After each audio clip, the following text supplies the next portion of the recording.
Comentario de Segunda de Crónicas capítulo 6. Respuesta de Dios a la oración. Versículo 1. Entonces dijo Salomón. El cap 6 trata de la ferviente oración de Salomón durante la dedicación del templo. Concuerdan muy de cerca la oración que se presenta aquí, y lo registrado en Primera de Reyes 8. Las únicas diferencias importantes son la inclusión de la cláusula explicatoria, versículo 13, que no se encuentra en Reyes, y las palabras finales de la oración, versículos 40 al 42, que son muy diferentes de las palabras finales que se citan en Primera de Reyes 8, 50 al 53. Ver comentario de Primera de Reyes 8. Oscuridad. Primera de Reyes 8, 12. Cuando Dios se acercaba a su pueblo, velaba su presencia para no consumir a los suyos con el resplandor de su gloria. Ver Éxodo 20, 18 al 21, Deuteronomio 4, 11, Salmo 18, 9 al 11. Salmo 2. En que mores para siempre. No era el plan de Dios que el templo fuera destruido, ver Profetas y Reyes página 32, ni que desapareciera la nación de Israel. Si el pueblo de Israel hubiera permanecido fiel a Jehová, y si hubiera guardado sus mandamientos y compartido lo que había aprendido acerca de Dios. Con las naciones circunvecinas el mundo entero habría sido iluminado, y con eso todos los pueblos de la tierra hubieran tenido oportunidad de obtener la salvación eterna. En tal caso el templo habría sido el centro mundial del culto de Dios y Jerusalén se habría convertido en la capital y la metrópoli del mundo, deseado de todas las gentes página 530. Versículo 5. Ni he escogido. Estas palabras y la primera mitad del versículo 6 no se hallan en el relato paralelo de Reyes. Versículo 6. A Jerusalén he elegido. Por estar situada en la encrucijada del mundo, Jerusalén se encontraba en el lugar ideal para convertirse en la ciudad principal de la tierra y en un centro de oración para toda la humanidad. A David he elegido. Se describe a David como a un hombre conforme al corazón de Dios, que fue elegido por el Altísimo para que cumpliera toda la voluntad divina. Hechos 13, 22. David no llegó a ser rey de Israel debido a una ambición personal, sino porque Dios lo llamó directamente. Primera de Samuel 16, 1. Versículo 7. David y tuvo en su corazón. Ver comentario de Primera de Reyes 8, 17.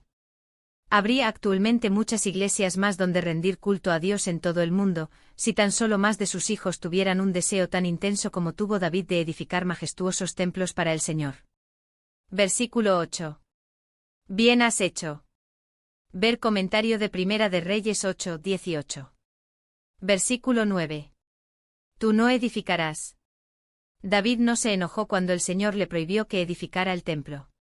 Aunque se sintió frustrado, se reconcilió con el propósito divino y continuó su obra de preparación con tanta diligencia como si él mismo fuese a ser el edificador. Ver Primera de Crónicas 29, 2 al 5. Versículo 11. El pacto. Ver comentario de Segunda de Crónicas 5, 10. Ver también comentario de Primera de Reyes 8, 21. Versículo 12. Delante del altar. Salomón se ubicó delante del altar. Al principio estuvo allí de pie para ofrecer el discurso de dedicación, pero después se arrodilló para la oración de consagración. Versículo 13. Había hecho un estrado de bronce. Este detalle no está en Reyes. Desde ese lugar más alto Salomón podría ver mejor a la congregación, y a su vez el pueblo vería y oiría con más facilidad a su rey. Se arrodilló. Este detalle no se menciona en Reyes, pero al fin de la oración el relato de Reyes dice que Salomón se levantó de estar de rodillas. Primera de Reyes 8:54.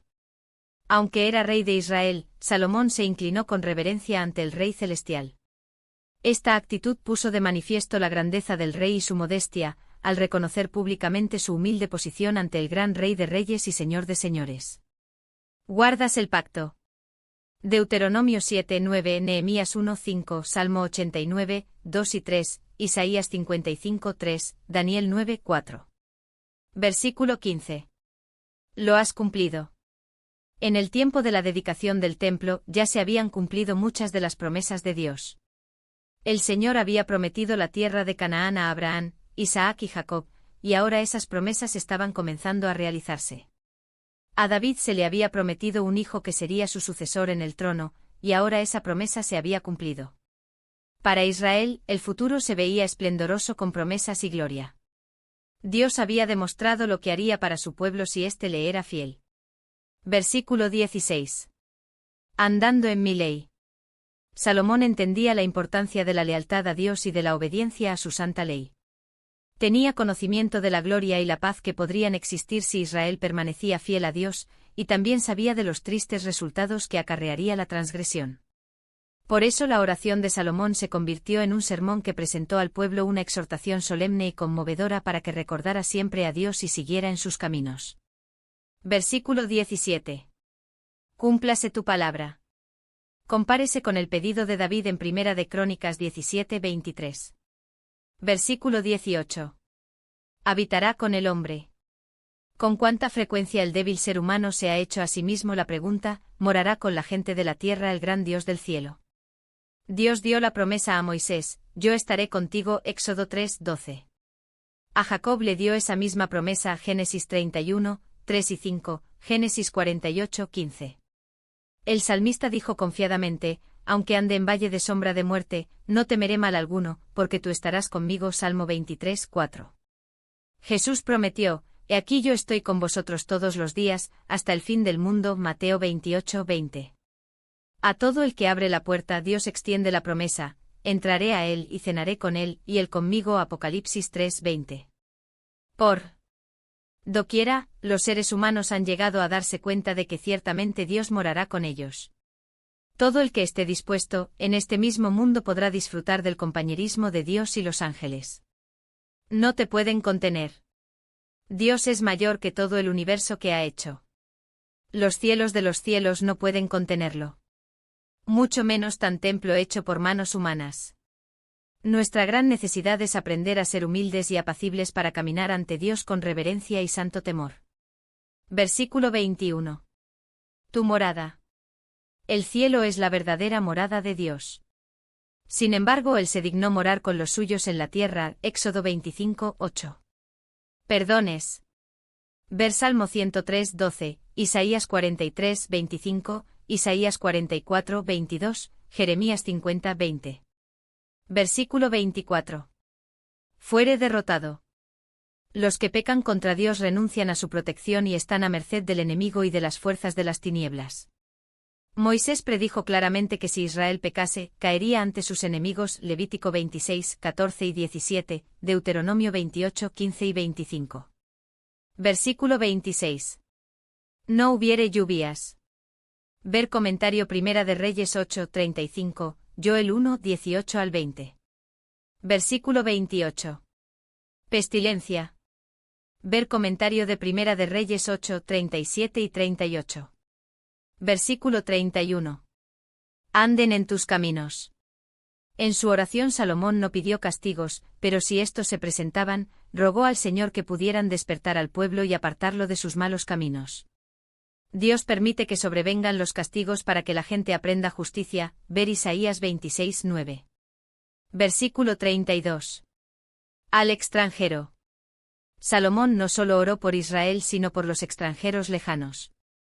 La voluntad de Dios era que se salvara no solo Israel sino que todos los pueblos de la tierra llegaran a conocerlo y caminaran por sendas de justicia. Versículo 33. Todos los pueblos. Ver comentario del versículo 32. Versículo 36. Si pecaren. La nación de Israel era joven, viril y fuerte. Pero existía la posibilidad de que algún día el pueblo abandonara al Señor y fuera llevado cautivo a algún país extranjero. Salomón oró fervientemente para que Dios se acordara de su pueblo en esa hora trágica. Versículo 37. Volvieren en sí. Tanto el espíritu de sabiduría como la voz de Dios invitan a los pecadores a que vuelvan en sí. Venid luego, dice Jehová, y estemos a cuenta, discutamos juntos, Straubinger, Isaías 1:18. Versículo 38. Si se convirtieron. A los que se han extraviado, Dios invita fervientemente para que vuelvan a Él. Hay perdón y vida para quienes aceptan la invitación divina a convertirse, ver Apocalipsis 22:17. Versículo 39. Tú oirás. Los israelitas pecaron y fueron llevados cautivos, pero Dios los consideró con misericordia y les prometió que serían restaurados siempre que se arrepintieran. Versículo 40. Ahora, pues, oh Dios mío. El versículo 40 es similar a Primera de Reyes 8:52, pero los versículos 41 y 42 no están en él. Pasaje paralelo de Reyes. La terminación de la oración de Salomón tal como está en Crónicas es diferente de la de Reyes. Es evidente que ambos autores presentan la oración de dedicación en una forma algo abreviada, probablemente no en forma literal sino en su esencia. Versículo 41. Dios, levántate. Esta fue una invitación específica para que Dios estableciera su morada en la casa que había edificado Salomón. Comentario de Segunda de Crónicas capítulo 6.